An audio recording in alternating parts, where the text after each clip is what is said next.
tiroteo a orillas del río. Fue terrible. Jamás había visto algo así. Luego les lanzaron al agua helada. El hecho de que no hubiera motivos aún era más espeluznante. Un equipo de investigadores de élite tendrá que buscar pistas por tierra y bajo el agua. No sabíamos dónde se cometió el crimen. No queríamos que degenerara en secuestro. Un crimen horrible. Un río profundo y lleno de secretos. Los investigadores no se detendrán hasta resolver el misterio.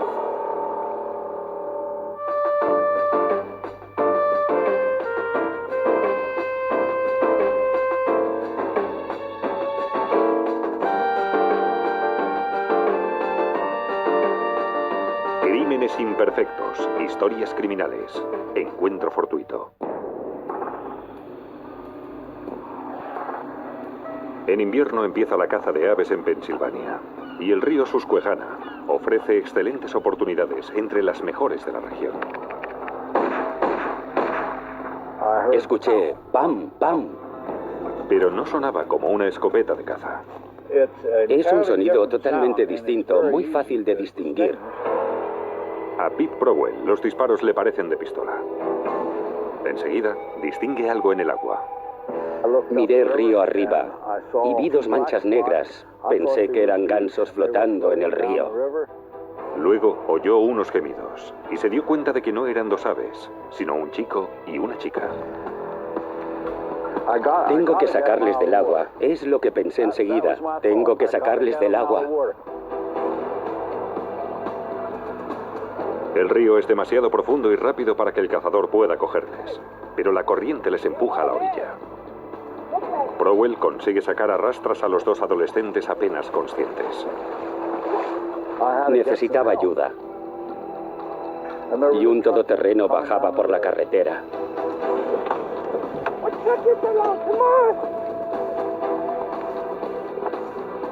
Vi una marca en el cuello del chico. No sangraba por el frío del agua, pero yo sabía que era un orificio de bala. Los dos adolescentes han recibido disparos en la cara. Uno de los cazadores corrió a llamar al 911. ¿Puedo ayudarle? Hay dos adolescentes heridos de bala en el desvío de la Gut Road. ¿Dos chicos víctimas de un tiroteo? ¿Respiran? Sí, están vivos. Necesito una ambulancia. Fue algo terrible. Jamás había visto nada semejante. El personal sanitario solo puede identificar a uno de ellos. Encuentran un documento de identidad en el bolsillo de la chica. Se trata de Danielle Kinner, de 18 años, estudiante de primer año en la universidad, que vive en la zona. El disparo le había destrozado la mitad de la lengua y parte de la mandíbula había desaparecido. La policía no sabe la identidad de la otra víctima y no se expresa con coherencia. El varón no llevaba ningún documento y no podía darnos ninguna información sobre quién era, de dónde venía, ni nada. El personal sanitario transporta rápidamente a las víctimas hasta el hospital más cercano a unos 30 kilómetros.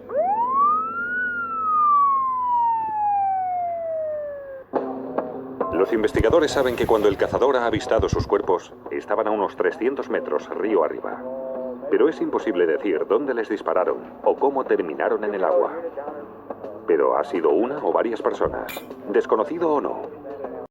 Solo sabíamos que habían disparado a dos adolescentes, no teníamos sospechosos. Mientras la policía busca pistas en la orilla del río, reciben noticias sobre el estado de Danielle. Su estado era muy crítico. Tuvieron que someterla a un coma inducido y no esperaban que sobreviviera. Los médicos también declaran que Danielle ha sido violada. La policía debe comunicar la terrible noticia a su familia. Pensaba en mis propias hijas y en qué querría que me dijeran si le hubiera pasado algo parecido. Mientras tanto, los padres de Danielle esperaban ansiosos su regreso. Estábamos sentados en el sofá, mirando todo el rato por la ventana. Su hija había salido, pero debería haber vuelto 6 horas antes. Nos dijeron que le habían disparado en la cara. Por eso solo pensábamos, ¿cómo vivirá con eso? Una vez cumplido con lo más duro, empezamos a preguntar por la víctima masculina. Los padres de Danielle dicen que su hija había salido con Dan Saab, otro estudiante. Era su segunda cita. Se habían conocido por internet. Y el día de Acción de Gracias ella fue a Belém, donde vivía ese chico. Y ahora él le devolvía la visita. Al poco rato de llegar a casa de Daniel, aquella tarde, los dos chicos se fueron a dar un paseo junto al río. Era la primera vez que veía a ese chico, pero me pareció muy simpático. Ambas víctimas han resultado gravemente heridas. 2 tiros en la cabeza a ambas. Estas balas pretendían matar. Mientras las víctimas se aferran a la vida, los investigadores intentan averiguar si tenían algún enemigo, pero no encuentran nada. El hecho de que no hubiera ningún motivo aún resultaba más espeluznante. Por eso parecía todo tan aleatorio, tan aterrorizante. Tras horas de investigación, la policía sigue sin encontrar ni pruebas físicas ni sospechosos. Formamos una línea a un cuerpo de distancia el uno del otro. El primero junto al agua y luego formando una hilera hasta la pista de tierra. Debíamos peinar una zona de unos 10 metros, desde la orilla del río hasta la Ghat Road, la carretera que corre a lo largo del río Susquehanna. Buscábamos casquillos en el suelo que podían haber caído del arma del atacante, cualquier rastro de sangre y en general el lugar donde podía haberse producido el tiroteo.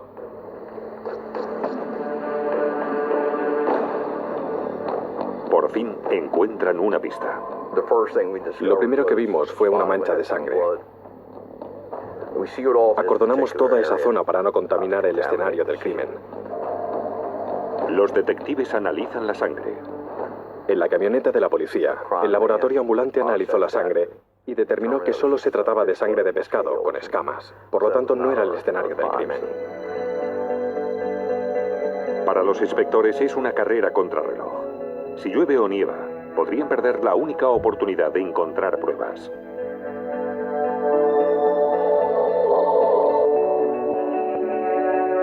No había ningún testigo. No sabíamos dónde se había producido el ataque. Era esencial encontrar el escenario del crimen. Pero tras kilómetros de búsqueda, siguen sin encontrar una sola pista. Hacia las 3 de la mañana habíamos cubierto 5 kilómetros de orilla 2 veces y pensamos que sería mejor dejarlo ya por ese día y ponernos en marcha temprano a la mañana siguiente, regresar y empezar de nuevo. Pero nada podía prepararles para lo que iban a descubrir. Nunca había visto nada parecido y seguramente nunca volveré a verlo. Era puro terror.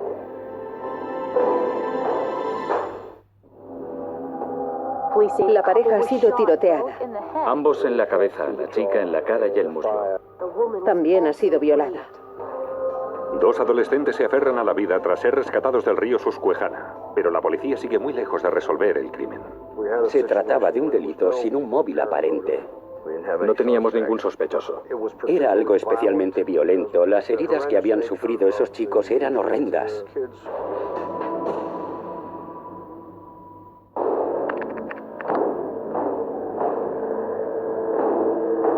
La policía reanuda la búsqueda en el río en busca de pistas.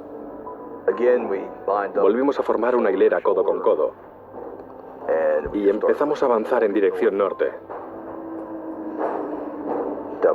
Paso a paso, buscando metódicamente cualquier cosa. Aquella zona de Ghat Road es muy boscosa y desierta. No hay casas. Cerramos la carretera porque no sabíamos dónde estaba el escenario del crimen.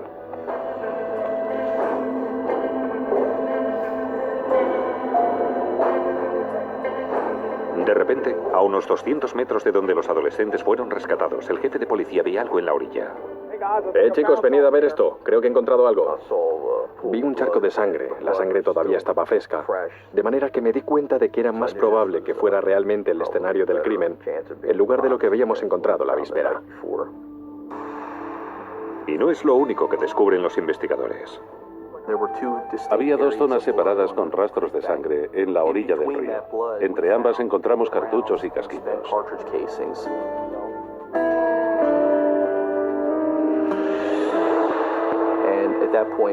Enseguida acordonamos la zona y nos concentramos en procesarla como escenario del crimen.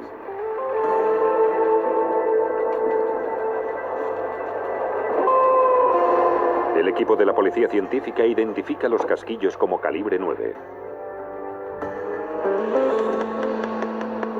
A continuación, ampliamos la zona de búsqueda en un radio de 360 grados. Cerca de allí encuentran otra pista.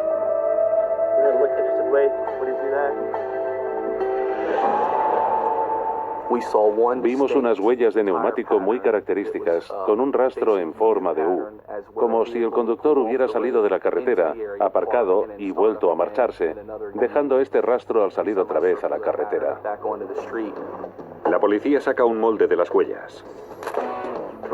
No sabíamos seguro de si se trataba de uno o varios vehículos, porque había distintos tipos de neumático. Los detectives procesan el resto del escenario y envían los moldes de los neumáticos y los casquillos al laboratorio de la policía para analizar. Para encontrar más pistas, un equipo de buceadores se prepara para registrar el fondo del río, junto a la orilla donde se encontraron los rastros de sangre. Necesitan saber si fue aquí donde los adolescentes fueron arrastrados hasta el agua. Habían encontrado ciertas pruebas en la orilla, pero en cuanto a las víctimas, no tenía ninguna prueba de que las lanzaran al agua allí mismo, puesto que habían aparecido a casi 200 metros río abajo. Buscábamos las balas que habían atravesado sus cuerpos para demostrar que realmente era aquí donde les habían disparado antes de bajar flotando por el río. El río parece engañosamente tranquilo. Los investigadores necesitan una cuerda de seguridad y 2 personas para evitar que la corriente se lleve a los submarinistas.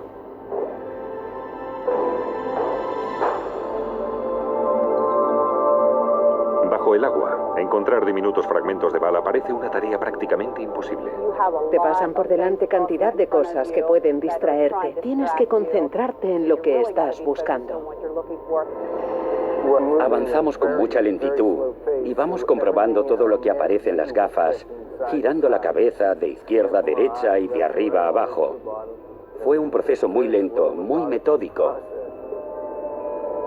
Los submarinistas buscan durante 2 horas, pero no encuentran ningún fragmento de bala.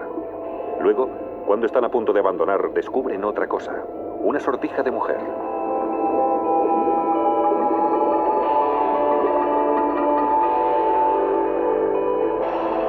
¿Podría pertenecer a Daniel?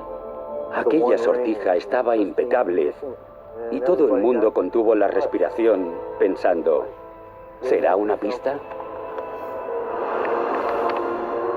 En el hospital, la familia de Daniel confirma que el anillo es suyo. Por fin, los investigadores ya saben dónde fueron atacados los adolescentes y dónde les empujaron al agua. Pero quizá no acaben de saber nunca cómo llegaron hasta allí. No podíamos hablar con Daniel. Estaba en coma, inducido por los médicos. Su aspecto en el hospital era el de un monstruo.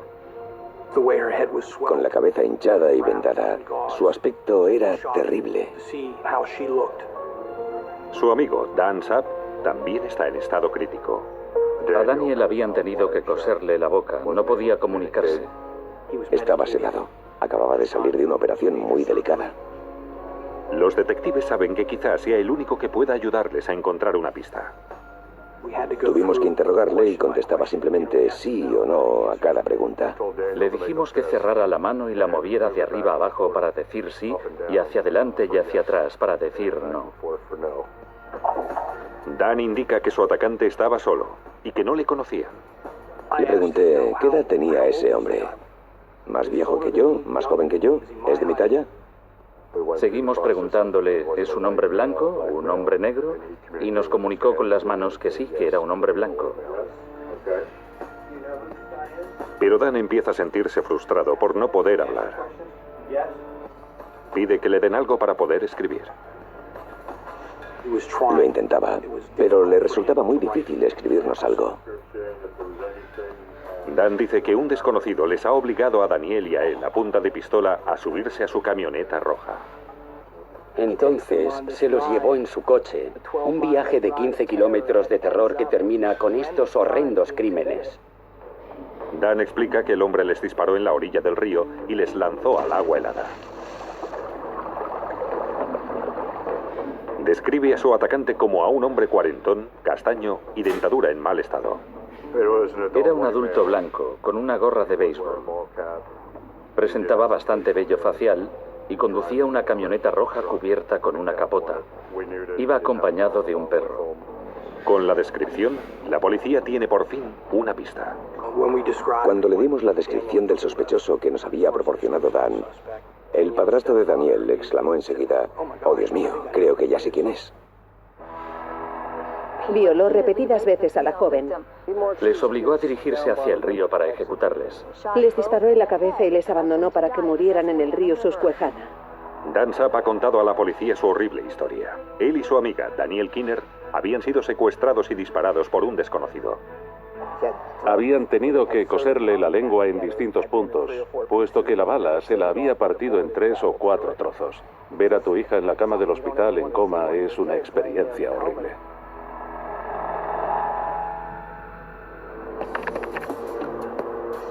Mientras la vida de Daniel pende de un hilo, la policía da a su padrastro la descripción del sospechoso. Fue como si le alcanzara un relámpago. Conozco al tipo que encaja con la descripción. La descripción encajaba con un tipo que trabajaba para mí. Pelo claro, color arena, los dientes bastante estropeados y todo lo demás también encajaba. Incluso aquel perro grande y negro que siempre iba con él. Incluso conduce una camioneta roja. La policía emite un boletín dirigido al público en general para encontrar al sospechoso y su vehículo. Las huellas de los neumáticos pueden ayudar a la policía científica a seguir el rastro del sospechoso. Lo más intrigante de aquellas huellas es que no pertenecían a un solo coche.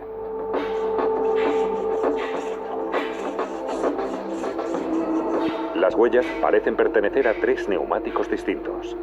Unos tenían un dibujo octogonal, otro rectangular y otro completamente distinto de los otros 2. Una camioneta con 3 tipos distintos de neumático. Los investigadores deberían poder cotejarlos fácilmente, siempre que encontraran primero la camioneta en cuestión. Daniel fue capaz de darnos una descripción del vehículo. Era una camioneta de los años 70, roja, con una capota gris o blanca. Dijo que estaba muy destartalada, en muy mal estado. La descripción de este vehículo refresca de repente la memoria del hermano pequeño de Daniel. Le vio en la camioneta roja justo antes de que le dispararan. En realidad, pasaron enfrente de la casa de Daniel y cuando lo hicieron, el hermano de Daniel estaba delante de la casa. Incluso se miraron a los ojos. Ella había podido hacerle una ligera señal con la mano, desde una esquina de la ventanilla, como si intentara decirle a su hermano que estaba en apuros. Su hermano no supo cómo interpretarlo, no conocía el vehículo, no sabía con quién estaba Daniel. Los detectives creen que el sospechoso pasó por la casa de Daniel sin saberlo, antes de llevárselos hasta el río y dispararles. Mientras prosigue la caza del sospechoso, los detectives se dirigen hacia el hospital. Preparamos una rueda de identificación fotográfica con la foto del individuo indicado por el padre de Daniel y se la enseñamos para ver si podía identificar a su atacante. Me dijeron, sabemos que te va a resultar muy duro, pero quisiéramos que nos indicaras quién lo hizo. Le di las fotos, se las puse delante sin ningún orden concreto, encima de la bandeja del hospital, y fui colocando las fotos una a una. Yo estaba muy preocupado, no estaba seguro de poder reconocerle. Solo iba mirando las fotos y no reaccionó ante ninguna de ellas. Había visto una treintena de fotos y seguía sin tener ni idea de quién podía ser. Era desalentador. Le dijimos, tómate tu tiempo, pero se le notaba frustrado. Le pregunté si le veía y me dijo que no. ¿Estás seguro? No. No parecía ser la persona sospechosa en la rueda de identificación fotográfica. No había nadie que se le pareciera en lo más mínimo en todas aquellas fotos tal como yo lo recordaba.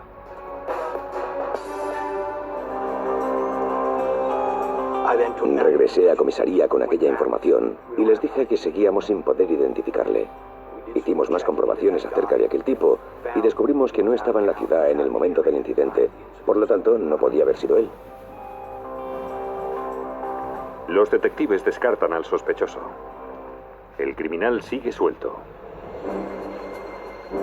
Desanima mucho pensar que tienes que empezar de cero. Me preocupaba tener que vivir con el temor de que regresara para intentar matarnos de nuevo. El temor se extiende por toda la comunidad. La noticia se extendió por todo el condado de York. La gente estaba atónita de que algo así pudiera suceder en esta pequeña comunidad. Era como si llevara un cáncer dentro. Tenía que resolver este caso. Tengo 2 hijas de una edad aproximada a la de Daniel, y esto fue un aliciente más para no parar hasta solucionarlo y descubrir quién lo había hecho. Pero ya no hay más pistas. No sabían quién era y dijeron que podía haber sido cualquiera que acechara a Danny. Y toda nuestra familia se derrumbó porque entonces piensas, ese tipo puede estar en cualquier parte. Llevó a los jóvenes hasta el río mientras suplicaban clemencia. La policía dice que les disparó a los 2 en la cara. Luego les empujó a las aguas heladas. Le suplicaban que les dejara en paz, y él estaba allí, plantado como la sombra de la muerte, observándoles mientras bajaban por el río.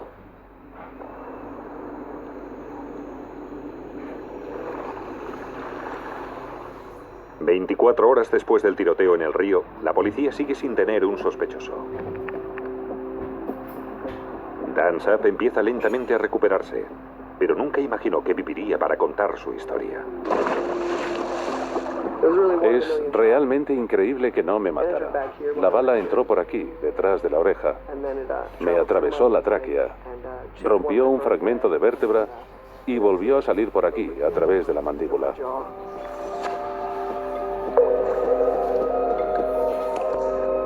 Pero seguro que en realidad falló el disparo. No quería herirme, quería atravesarme el cráneo, pretendía matarme.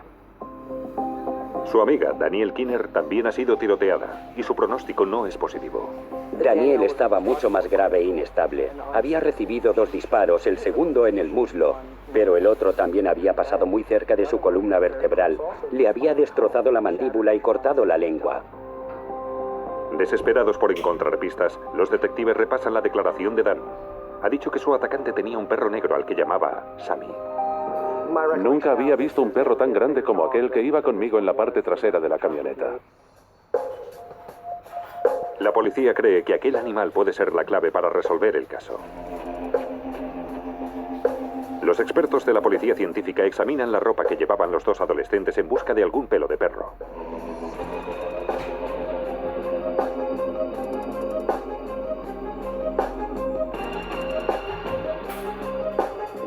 Encontramos pelos de perro en la ropa de los 2 chicos. Lo encontramos en el abrigo de ella y en sus pantalones, y también en el abrigo de Daniel.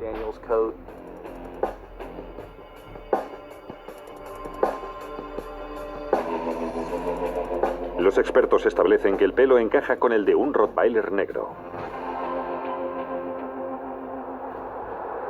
Transmitimos esta información a todos los departamentos de policía de la zona y hablamos con los agentes de otras jurisdicciones por si conocían al dueño de un perro así, con antecedentes violentos. La estrategia parece funcionar. Un detective de un pueblo cercano parece conocer al culpable. Le conocía bien. Le habían detenido anteriormente. Sabía que tenía un Rottweiler. No estaba segura del nombre del perro, pero sabía que tenía un Rottweiler negro. Su nombre, William Wagner. Tenía 2 cargos pendientes por agresión sexual, pero las víctimas de estos otros casos se habían negado a prestar declaración ante el juez. Estaban demasiado asustadas por lo que les había hecho. Había secuestrado a estas 2 chicas. Me dijeron que había utilizado una sierra eléctrica para destrozarles los muebles. Montamos una nueva rueda de reconocimiento fotográfico, esta vez con la foto de Wagner para enseñársela a Dan. Y el detective Marsh y yo volvimos al hospital. Cuando estás en una situación como esta, tu cerebro bloquea cantidad de detalles que no quiere recordar, y en aquellos momentos su cara era uno de ellos. Hicimos lo mismo que en la primera rueda de reconocimiento. Le iba dejando las fotos en la bandeja. Él tenía un ojo abierto y el otro cerrado. Era como si mi cerebro no dejara formarse la imagen. Le iba presentando las fotos una a una, pero la de Wagner no tuvo tiempo ni de llegar a la bandeja, que Dan ya había reaccionado. Empezó a golpear la foto. Golpes y más golpes. Era puro terror. Vi cómo se le dilataba la pupila. Le pregunté, ¿fue ese hombre? Y él golpeó. Le dije, ¿estás seguro? Y golpeó de nuevo, golpes y golpes. Entonces me lo quedé mirando y le dije, bueno, pues vamos a por él. Empezamos a perseguirle. Resultó que tenía una camioneta. Era una Ford roja con la capota blanca. Pero encontrar a Wagner no resulta tan fácil como parece. La policía se presenta en su último domicilio, pero Wagner ya no vive allí. Y no ha dejado una nueva dirección. La investigación para encontrar a Wagner resultó muy difícil. No tenía permiso de conducir válido y la matrícula había expirado. Preguntamos a todas las personas con las que podía estar en contacto y no encontramos ninguna pista. Me preocupaba el tiempo que tardarían en atraparle. Temía que tardaran semanas o meses antes de detenerle. Los inspectores saben que Wagner tiene novia, pero tampoco pueden dar con ella. Estábamos en un callejón sin salida. ¿Dónde estaba? ¿Dónde se esconde? Pero el jefe de policía, Albright, no se rinde. Vuelve a repasar todos los documentos, esperando encontrar alguna pista. Finalmente, la encuentra en la foto de la ficha policial de Wagner. Reconocí el logo de la camisa. Llevaba una camisa con el logo de Leon Windemeyer, una empresa de construcción. Yo había estado en contacto con aquella empresa. Albright llamó a casa del encargado. Aquel caballero pudo confirmar que Wagner era un empleado de Leon Windemeyer y que debía volver a su trabajo. Tenía que presentarse para trabajar en una obra a las 7 de la mañana siguiente. Tras concentrarse en el caso durante 32 horas seguidas, la policía tan solo tiene que esperar. El plan era que en cuanto Wagner se presentara a su trabajo a la mañana siguiente, el encargado nos llamara enseguida y luego le encargara alguna tarea que implicara estar siempre a la vista de alguien hasta que llegáramos para detenerle. Ya no podíamos hacer nada más, de manera que decidimos dejarlo por aquella noche y descansar un poco. Mandé a todo el mundo a casa a la espera de recibir la llamada a la mañana siguiente. Llegué a casa. Me tumbé en la cama para dormir, pero el busca sonó de nuevo. Los investigadores han encontrado la camioneta de Wagner en un barrio residencial. Había visto una camioneta Ford roja aparcada en la acera de la calle. Comprobé su matrícula y resultó estar registrada a nombre de William Wagner.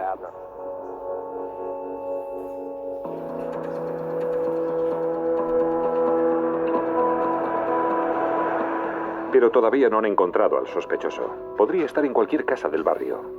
El subidón de adrenalina era enorme. Queríamos atrapar a ese tipo antes de que hiciera más daño. El sospechoso se llama William Wagner. Daniel Saab ha identificado a Wagner como a su atacante. No ha podido establecerse conexión alguna entre el supuesto sospechoso y las víctimas, por lo que se trataría de un crimen aleatorio. Los detectives creen que William Wagner ha disparado a 2 adolescentes y los ha lanzado luego al río. Era una maratón. La policía y la fiscalía trabajamos sin cesar 24 horas todas las semanas. Queríamos resolver este crimen y atrapar al culpable.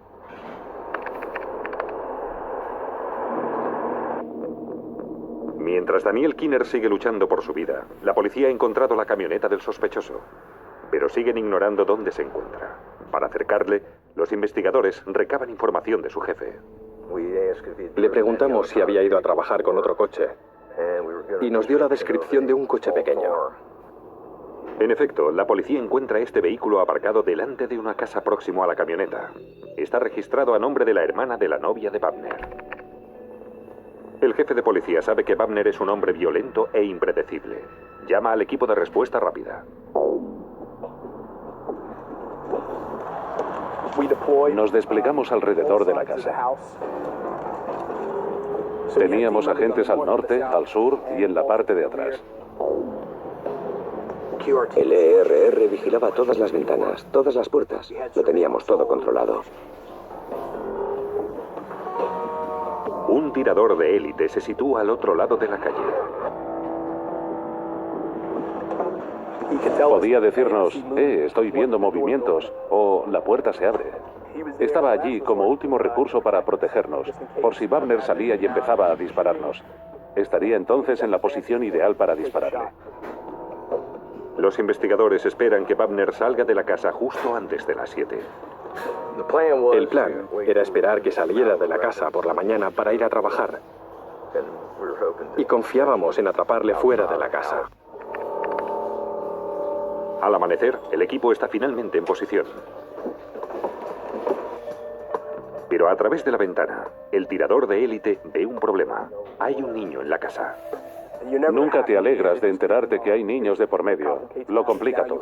Ahora teníamos que pensar en atrapar al culpable sin hacerle daño a aquel niño. Son las 7 de la mañana y Wagner sigue sin aparecer. ¿Habría visto a alguien? ¿Habría oído algo?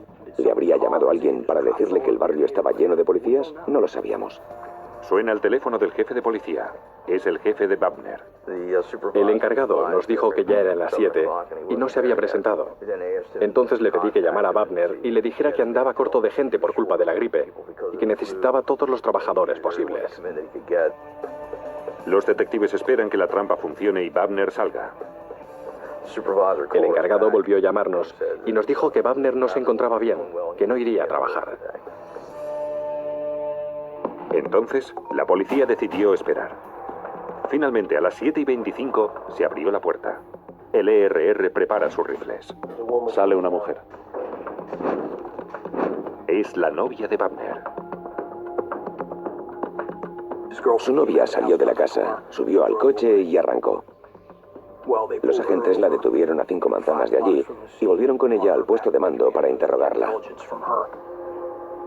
Obtuvimos bastante información sobre quién estaba en la casa y lo que iba a suceder a continuación. La mujer queda aterrorizada cuando se entera de las acusaciones a Wagner. Su hijo de 8 años está solo con el criminal, que va armado. No queríamos que acabase en secuestro. Sabíamos que iba armado y no queríamos que se produjera ninguna situación en la que se utilizasen. Los investigadores necesitan un nuevo plan. La novia de Wagner les dice que un autobús escolar recogerá a su hijo en 15 minutos. Decidimos que debíamos requisar el autobús escolar.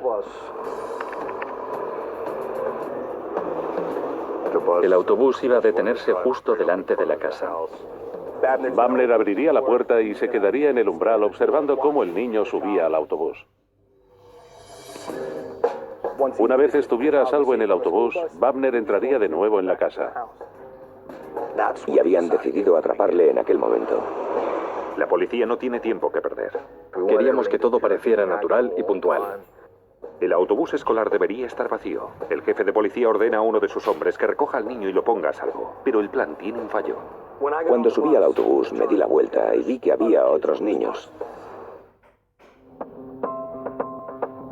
Mientras Daniel Kinner permanece en el hospital en estado crítico, la policía rodea la casa de su atacante. Había 2 equipos de 4 personas a cada lado de la casa. En la casa, William Wagner está solo con un niño y una pistola.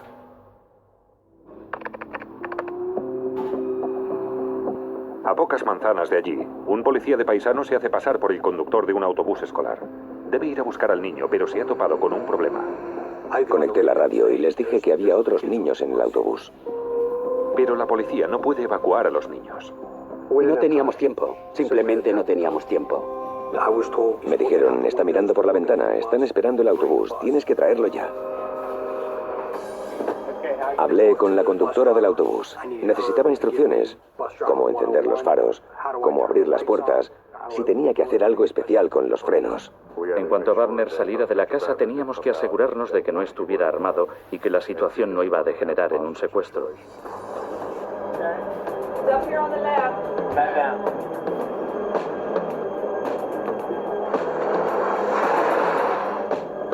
Me detuve delante de la casa. Encendí los faros.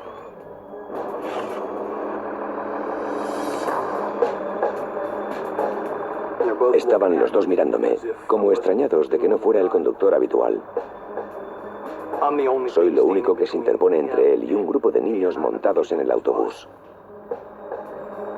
Sin embargo, el chico no se mueve.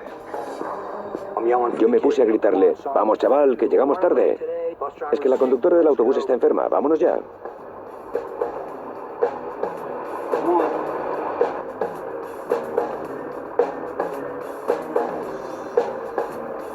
En cuanto el chico subió al autobús, cerré la puerta y arranqué. Mientras salía a la calzada, me giré y vi a las tropas de élite que salían de ambos lados de la casa. Le derribé de un puñetazo y le inmovilicé. Cuando estaba a una manzana de la casa, pude escuchar por radio que el equipo decía que tenían un 1095, que significa que ya está esposado y bajo control.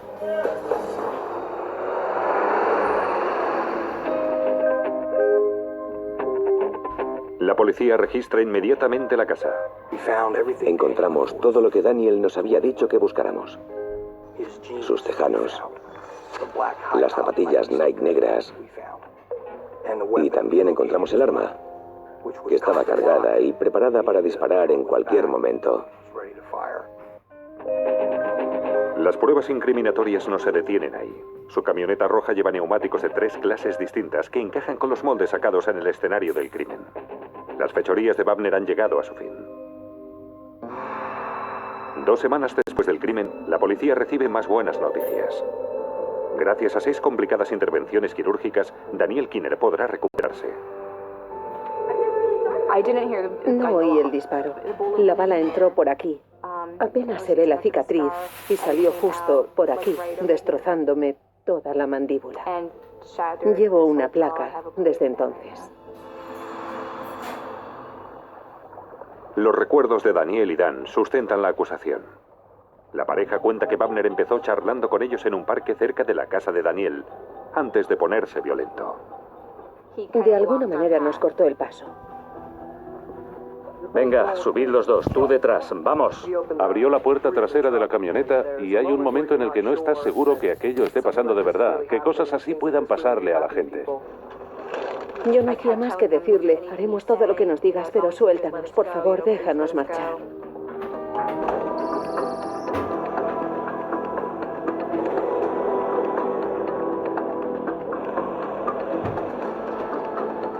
Yo llevaba encima el móvil de mis padres y marqué el 911, pero no tenía cobertura. Entonces empezó a embargarme una tristeza enorme. Te das cuenta de que no puedes hacer nada, ya no puedes cambiar nada. No puedo pedir auxilio a nadie porque nadie sabe que estoy aquí. Wagner conduce unos 15 kilómetros por carreteras secundarias. ¿Pero quién eres? Y aparca finalmente en un lugar aislado junto al río. Desconecta el motor. Y sé que está hablando con Daniel en la cabina, pero no distingo lo que están diciendo. Yo estaba sentada a su lado, temblando. Tenía tanto miedo. Y me dijo, ¿o sea que harías cualquier cosa para salvarte? Y asentí un poco, con la cabeza. Entonces me dijo, ven aquí. Ni siquiera pensé en ello hasta que todo empezó. Y fue entonces cuando me violó. Sabía que no había nada en absoluto que pudiera hacer yo que no terminara probablemente con la muerte de los dos. Después me dijo que me bajara de la camioneta. Y nos dijo que nos dirigiéramos hacia el río. Este es uno de mis recuerdos más duros. Lo siguiente que recuerdo es el disparo. El impacto fue tan fuerte que ni sabía lo que había pasado, pero fue como si todo empezara a ir más lento, como si el mundo fuese a cámara lenta. Estaba allí tumbado, echando sangre por la boca, y justo en aquel momento pensé, ya está, ahora voy a morir. Tuve la sensación de dormirme, de olvidarlo todo, pero de repente caí al agua y reaccioné. Sabía dónde estaba, sabía qué había ocurrido. Lo siguiente que recuerdo es un agujero negro. Luego me desperté y estaba en el río. Nos vimos y nos dimos cuenta que todavía estábamos vivos. Dan me decía, no te muevas, no te muevas. Para que se crea que estamos muertos, no te muevas. Fuimos alejándonos flotando río abajo. Aquel río helado fue su salvación. Si hubieran estado inconscientes, lo más probable es que se hubieran ahogado. Por otro lado, pensándolo bien, el agua les proporcionó un camino de escape, el único posible. El agua fría les salvó la vida. Contribuyó a ralentizar el sangrado de sus heridas, lo que impidió que murieran desangrados. William Wagner está imputado por numerosos cargos. Wagner está acusado de intento de homicidio, violación, secuestro y atraco. Si es declarado culpable, pasará el resto de su vida en la cárcel.